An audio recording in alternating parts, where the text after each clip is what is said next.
పల్నాడు జిల్లాలో TDP MLA Yarapathineni Srinivasarao అరాచకం అంతా ఇంత కాదు. సో పల్నాడు జిల్లాలో ఇతని పేరు తరచూ వినిపిస్తుంటుంది. Everything for wrong reasons. Piduguralla municipal vice chairman పదవిని ఎలాగైనా సరే టీడీపీ ఖాతాలో వేయాలని కుట్రలు చేస్తున్నారు. ఇవాళ మున్సిపల్ వైస్ చైర్మన్ ఎన్నిక జరుగుతుంటే బలం లేకపోయినా సరే పదవి తమ వారికే దక్కేలా కుట్రలు చేశారు. పిడుగురాళ్లలో మొత్తం 33 వార్డులను వైఎస్ఆర్సీపీ కైవసం చేసుకుంది. టీడీపీకి ఒక కౌన్సిలర్ కూడా లేడు. అయినా ప్రస్తుతం జరుగుతున్న ఈ ప్రయత్నాన్ని ఏ రకంగా చూడాలి? అశోక్, ఏం జరుగుతోంది? మొన్నే తిరుపతి చూసాం. సో ప్రస్తుతం పిడుగురాళ్ల అప్డేట్ చెప్పండి. పిడుగురాళ్లలో ఎరపతినేని శ్రీనివాస్ అంటే ఎమ్మెల్యే ఎరపతినేని శ్రీనివాస్ అరాచకం పరాకాష్ఠకు చేరింది. మొత్తం పిడుగురాళ్లలో 33 వార్డులు ఉన్నాయి. గతంలో ఎన్నికలు జరిగినప్పుడు 33 వార్డులను వైఎస్ఆర్ కాంగ్రెస్ పార్టీ గెలుచుకుంది. అందులో ఎన్నికల సమయంలో ఒక వ్యక్తిని, ఒక వార్డు మెంబర్ని తెలుగుదేశం నాయకులు కొనేసుకున్నారు. ఇదే నేపథ్యంలో ముక్కంటి అనే వ్యక్తి వైస్ చైర్మన్ గా కొనసాగుతున్నారు. అతను అనారోగ్య కారణంగా మృతి చెందడంతో వైస్ చైర్మన్ కు ఎన్నికలు జరుగుతూ ఉన్నాయి. అంటే మనం 3వ తారీఖు 4వ తారీఖు చూసాము.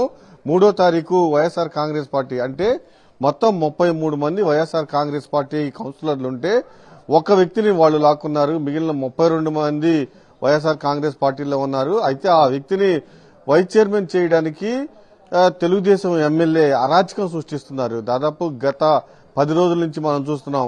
గతంలో 3వ తారీఖు ఎన్నికలు జరిగితే వైస్ చైర్మన్ అభ్యర్థిని నామినేషన్ వేయకుండా అడ్డుకున్నారు. 4వ తారీఖు చూస్తే సాక్షాత్తు పిడుగురాళ్ల పోలీసులు వైఎస్ఆర్ కాంగ్రెస్ పార్టీ కౌన్సిలర్లని దాదాపు 10 నుంచి 12 మందిని కిడ్నాప్ చేసుకెళ్లిన పరిస్థితి. దాంతో అక్కడ ఎన్నిక ఆగిపోయింది. మళ్లీ ఈ రోజు 17వ తేదీన ఎన్నికల కమిషన్ నోటిఫికేషన్ ఇచ్చింది. మనం వారం రోజుల నుంచి చూస్తున్నాం. తెలుగుదేశం నాయకులతో పోలీసులు పూర్తిగా కొమ్మక్కైపోయారు. పోలీసులు మిమ్మల్ని స్టేషన్ సిఐ గారు రమ్మంటున్నారని కౌన్సిలర్ ఇళ్లకు వస్తున్నారు. కౌన్సిలర్ని బలవంతంగా పోలీస్ స్టేషన్ తీసుకెళ్తున్నారు. పోలీసులు అక్కడ తెలుగుదేశం నాయకులకి కౌన్సిలర్లను అప్పచెప్తూ ఉన్నారు. ఇలా ఒక పథకం ప్రకారం పోలీసులు కిడ్నాప్ చేసి తెలుగుదేశం నాయకుల చేతిలో వైఎస్ఆర్ కాంగ్రెస్ పార్టీ కౌన్సిలర్ని పంపిస్తూ ఉన్నారు.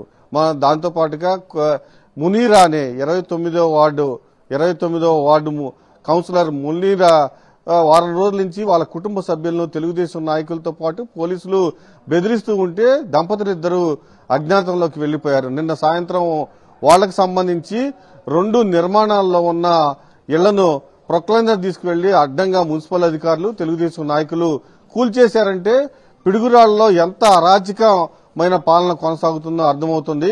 మరి కొంతసేపట్లోనే ఈ ఎన్నిక జరగబోతోంది. ఇప్పటికే వైఎస్ఆర్ కాంగ్రెస్ పార్టీకి సంబంధించిన కౌన్సిలర్లను కిడ్నాప్ చేసి ఒక శిబిరాన్ని ఏర్పాటు చేశారు.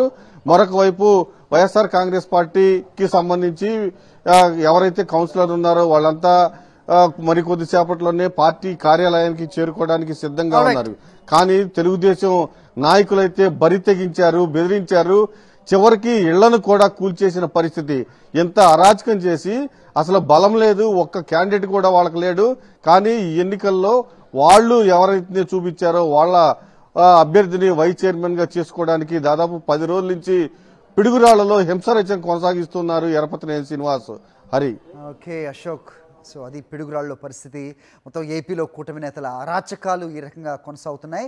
ఎన్నికల ప్రక్రియనే అపహాస్యం చేస్తున్నారు. బలం లేకపోయినా అభ్యర్థులను నిలబెట్టడం, అలాగే ప్రత్యర్థి పార్టీల కౌన్సిలర్ను కిడ్నాప్ చేయడం వంటి కార్యక్రమాలు కూడా పాల్పడుతున్న నేపథ్యంలో మరి ఏం చేస్తోంది ప్రభుత్వం, అలాగే పోలీసులు చేష్టలుడికి చూస్తున్నారా అనే విమర్శలు వస్తున్న నేపథ్యం కూడా మనకు కనిపిస్తోంది.